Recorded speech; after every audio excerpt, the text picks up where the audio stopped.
এই জায়গাটা দেখতে ভীষণই খারাপ লাগছে, কিন্তু এই জায়গাটার আমরা এমন একটা শেপ দেব যাতে এই জায়গাটাই গাছটাতে বয়সের ছাপ ফেলবে। বেশ, তাহলে এবার দেখা যাক সেটা কিভাবে।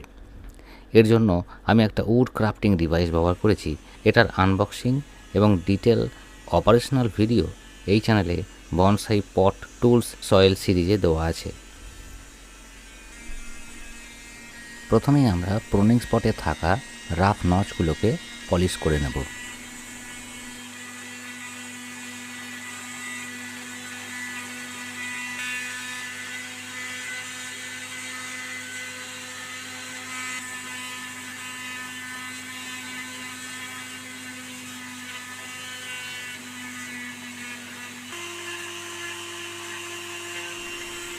আর তার সাথে সাথে কোটর তৈরির প্রিলিমিনারি স্পট তৈরি করে নেব।